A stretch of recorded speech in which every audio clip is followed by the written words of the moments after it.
Oui, comme le temps est précieux, je vais rajouter mon grain de sel dans cette histoire. C'est que effectivement, on l'a dit, la région de Bugarache est très riche. C'est une sorte de terreau d'endroit où on plante une légende, elle pousse. Hein. Il y a les Cathares, il y a les Templiers, il y a les Visigoths, il y a Rennes-le-Château à côté avec toutes les histoires de la Bessonnière. Y a-t-il un mystère de caché? Y a-t-il un trésor de caché? Il y a des gens qui disent qu'il y aurait le tombeau de Marie-Madeleine sous la montagne d'à côté qui s'appelle le mont Cardou. Etc., etc. Donc, il y a effectivement déjà une terre qui est extrêmement fertile en mythes très nombreux locaux. Hein, c'est ce qu'on a dit. Et puis, c'est une montagne inversée. C'est-à-dire c'est une montagne dont la couche géologique la plus ancienne est dessus et la plus récente dessous. Et donc, elle a été vraiment chamboulée, ce qui explique évidemment une structure géologique, des cavernes, des phénomènes qui sont quand même, vous avez vu, ces structures qui sont très mystérieuses. On peut voir, comme beaucoup de montagnes, évidemment, des visages, des monstres et même des phallus magnifiques dans cette montagne.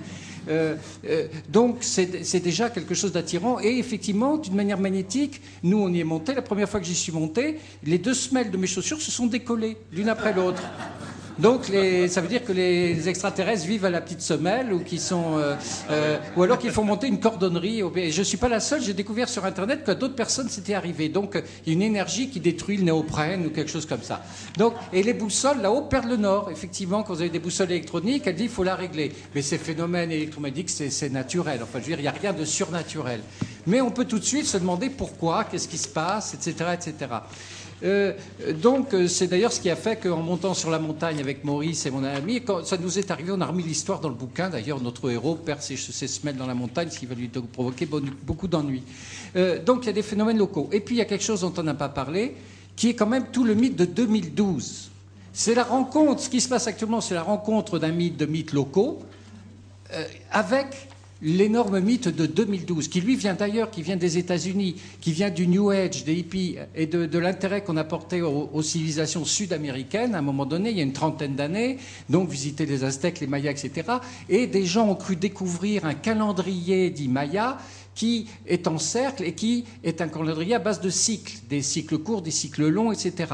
Et ces chercheurs aurait découvert que l'origine du calendrier, il faut le faire partir du 23 août moins 3144. Alors ça, je ne sais pas comment ils sont arrivés à ce point de départ.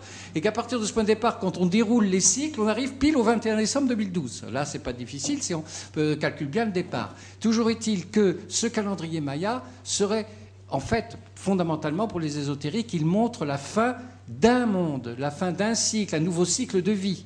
Mais comme il ne va pas plus loin, sans doute parce que la pierre n'était pas assez grande pour faire un cycle de plus. Toujours est-il que d'autres ont vite interprété que c'est la fin des cycles et qu'il n'y en avait plus après. Et comme ce 21 décembre 2012 qui arrive, c'est effectivement, d'une manière solaire, la fin d'un cycle de 26 000 ans de planètes, un alignement de planètes qui est assez particulier, qui va effectivement, mais qui se produit tous les 26 000 ans à peu près dans notre... Donc, il y a effectivement cette année un certain nombre de conjonctions qui disent, vous voyez bien, ça va arriver puisqu'on arrive effectivement à un moment un peu particulier d'organisation des planètes, etc. Donc, les gens des États-Unis, en tout cas, ont dit, voilà, les calendriers Maya, ils n'annoncent pas la fin d'un monde, mais la fin du monde. C'est vite passé à cette hypothèse que c'était la fin du monde. Donc, ça a semé un peu la panique.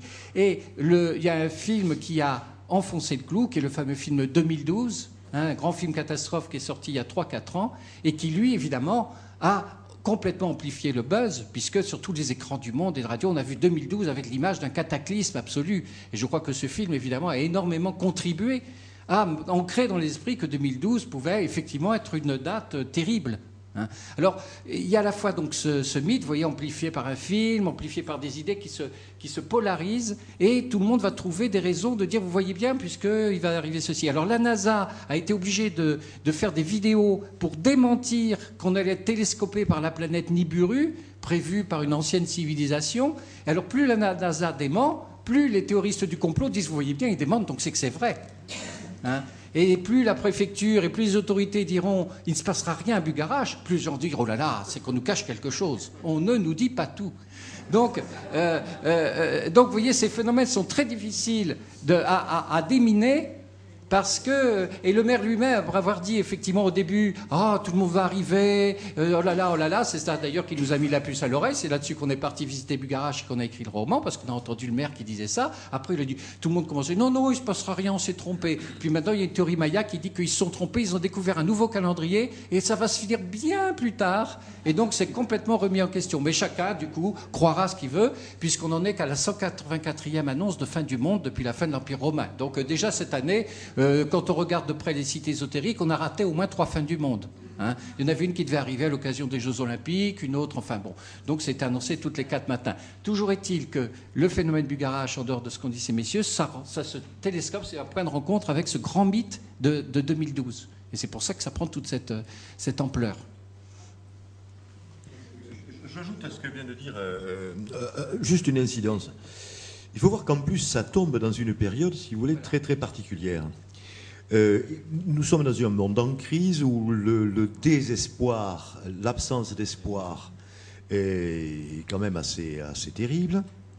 Crise où, à la période de la confiance dans la science, le scientisme du 19e siècle d'Ernest Renan, la science va tout résoudre, est arrivé maintenant à ce que l'on a appelé la métaphysique, et ce que, comme il s'appelle le Boris Vian, appelé la pataphysique, hein, c'est-à-dire, bon, la remise en cause des religions, la remise en cause de la science, tous ces trucs-là. Qu'est-ce qui reste? Il nous reste effectivement une espèce de croyance là-dessus. Les sectes, et je viens de voir, madame, il se trouve que je suis bien copain avec Georges Fenech, qui est très inquiet. Fenech est l'ancien directeur de la mission interministérielle de vigilance contre les sectes, les dérives sectaires. Oui, c'est très très inquiétant ce qui va se passer, et nous n'avons rien. Nous avons à notre disposition de la cohérence et du cartésianisme. Ça passe pas. Ça passe pas.